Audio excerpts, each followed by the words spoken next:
ఉన్నది. ఏదైనా ప్రజలు కోరుకున్నది వస్తుంది కాబట్టి ప్రజా తీర్పుకు శుభాభినందనలు అని చెప్తుంది. అవును, రైట్. ఇక మన విషయానికి వద్దాము. ఎందుకు పెద్దగా టెన్షన్ కనపడతలేదండి మీలో? ఈ రుణమాఫీ గడువు దగ్గరకు వస్తుంది, మీరే పెట్టుకున్నారు 15 ఆగస్టు అని. మరి అది వస్తుంది అని అన్నప్పుడు కాస్త టెన్షన్ కనిపిస్తుందా బయటికి? అదేదో సినిమాలో శృతి హాసన్ లాగా లోపల టెన్షన్ ఉన్నా బయటకి అట్లా ఏ ఫీలింగ్స్ లేకుండా కనపడుతున్నారా? అంటే టెన్షన్ అంటే ఎట్లా, ఏ రకంగా అంటారు? ఏ రకంగా టెన్షన్ పడాలంటారు? అరే 30,000 కోట్ల రూపాయలు, మీరు 55 రోజులు టైం ఉంది, రైతుల రుణాలు మాఫీ చేస్తామని చెప్పినారు 2 లక్షల రూపాయల వరకు. ఇప్పుడు ఒకటి గుర్తుపెట్టుకోండి, ఆర్థికంగా కొంచెం బలోపేతం అవుతున్నాం అనేది ఒక చర్చ అయితే, ఈ రైతు రుణమాఫీ కొన్ని అంశాలని ఆర్థిక అంశాలని పక్కన పెట్టైనా సరే ఆగస్టు 15లోగానే ఇవ్వాలనేది ఈరోజు ముఖ్యమంత్రి గారి దృఢ సంకల్పం. కాబట్టి త్వరలోనే అసలు రైతు భరోసా మాదిరిగానే రైతు రుణమాఫీ ఆగస్టు 15 లోగానే మనకు ఒక అవకాశం వచ్చే అవకాశం ఉందని నేను అనుకున్నాను. అంటే రుణమాఫీ చేసే అవకాశం ఉందనేది మనకున్న సమాచారం. ఇక మిగతా అంశాల్లో కొన్ని మాత్రమే మనం 6 గ్యారెంటీల్లో చేయాల్సిన అవసరం ఉంది. వాటికి సంబంధించి ఆర్థిక వనరులకు అటు కేంద్రంతోనూ ఇటు ఆర్బీఐ తోటి కూడా ఏ విధంగా సమకూర్చుకోవచ్చు అది మేము ఆలోచిస్తున్నాం. కాబట్టి పెద్ద టెన్షన్ ఏమి ఉండదు. రెండవది ఏంటంటే, బీజేపీ కూడా ఇప్పుడు రాష్ట్రాలకు సహకరించాల్సిన పరిస్థితికి వస్తుంది.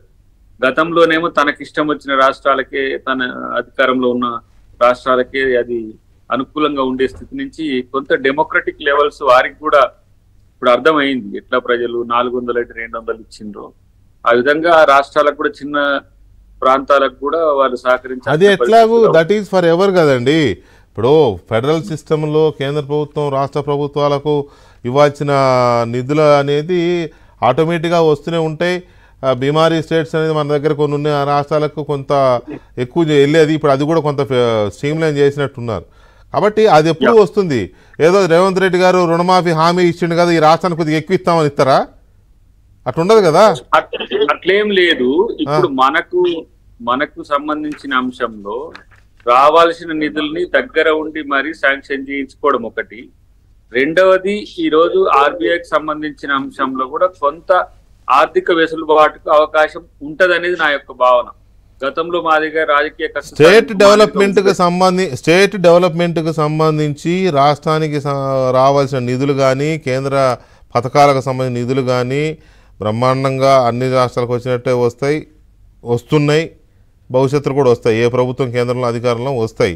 పైగా రేవంత్ రెడ్డి గారు కాస్త మంచిగానే లాబింగ్ చేసుకోగలడు, మాటకారి కాబట్టి పెద్దన్నానో చిన్నన్నానో ఏదో సంథింగ్ చేసి రాష్ట్రానికి రావాల్సి తెచ్చుకుంటారు. కానీ ఇక్కడ అది కాదు కదా.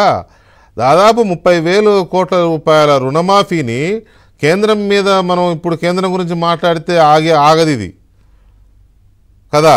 ఇప్పుడు మిగతా పథకాలకు, మిగతా విలాసాలకు, మిగతా అంశాలకు వెచ్చించాల్సిన వాటిని ఈరోజు ఆపి ఇటువైపు డైవర్ట్ చేసే అవకాశం ఉంటుంది. ప్రత్యేకించి నా ఉద్దేశం ఏంటంటే, దుబారాను తగ్గియడం ఒకటి, రైతు ప్రాధాన్యతగా ఇతర అంశాలకు సంబంధించిన అంశంలో ఇదొక్కటి ఎగ్జామ్షనరీ గా చూసి దీన్ని తీరిన తర్వాత మిగతా ఖర్చులు, రెవెన్యూ రిసీట్స్ కూడా పెరుగుతాయి. 12,000 కోట్లు 13,000. ఏం ఐడెంటిఫై చేశారు మీరు? భారీ ఎత్తున తగ్గించగలిగే దుబారాని ఏమైనా ఐడెంటిఫై చేశారా? ఇప్పుడు ప్రాజెక్టుల పేరు మీద ఒక బడ్జెట్ లో 35,000 కోట్లు ఖర్చు పెట్టినాం. మీరు వెంకటకృష్ణ గారిని తీయండి. కార్పొరేషన్స్ పెట్టినా కూడా ఇప్పుడు కాళేశ్వరం రిపేర్సే. ఇప్పుడు పాలమూరు రంగారెడ్డికి సంబంధించి 5,000 నుంచి 8,000 కోట్ల రూపాయలతో చేసుకోవచ్చు. ఆల్మోస్ట్ 20,000 కోట్లు అక్కడనే మిగులుతాయి మనకు. తర్వాత జిఎస్టి మినహాయింపులు కొన్ని చేసుకోవచ్చు. ఒక 20-25% బడ్జెట్ మనము మిగుల్చుకోవచ్చు. అంటే వీళ్ళు అక్కడ రావాల్సిన వాటి గురించి అన్ని శాఖలకు సంబంధించి గ్రాంట్స్ కూడా వీళ్ళు ప్రయత్నం చేసినట్టుగా లేదు. కానీ అక్కడ మేము ఇప్పుడు కేంద్ర ప్రభుత్వంలో 2-3 అడ్వైజర్స్ ఉంటారు, అధికార ప్రతినిధులు. వాళ్ళు కూడా పోయి ఎక్కడెక్కడ ఏ అంశాల్లో మనకు సానుకూలత ఉందో కేంద్ర ప్రభుత్వం మాట్లాడి స్టేట్ మీద ఎకనామిక్ బర్డెన్, స్టేట్ అవసరాలకి స్టేట్ ఎకనామిక్ ఇష్యూస్ ను వాడడం, కేంద్రం చేయాల్సిన వాటిని చేయడం. గతంలో మీరు చూస్తే కేంద్ర గ్రాంటులు కూడా ఇతరత్ర మళ్లింపులు జరిగినాయి. సో ఇప్పుడు మీరు చెప్పేది ఎట్లుంటుందంటే, సో ఎట్లుందంటే నెక్స్ట్ బడ్జెట్కి ఏమైనా వర్కౌట్ అవుతాయి ఇవన్నీ, ఇంకో ఏడాదికి మెల్లమెల్లగా ఇవన్నీ. అప్పుడు ఆడ 10 రూపాయలు ఈడ 10 రూపాయలు అది ఇది పోగు చేసుకుంటే ఏదైనా గల్లముత్తలో ఇదైనట్టుగా అయితే కావచ్చు, అది వేరు. కానీ మీకు టైం లేదు మిత్రమా, మీరు పెట్టుకున్న టైం ఇవాళ నుంచి లెక్క పెడితే 57 రోజులు ఎంత ఉంది, ఆగస్టు 15 లోగా మీరు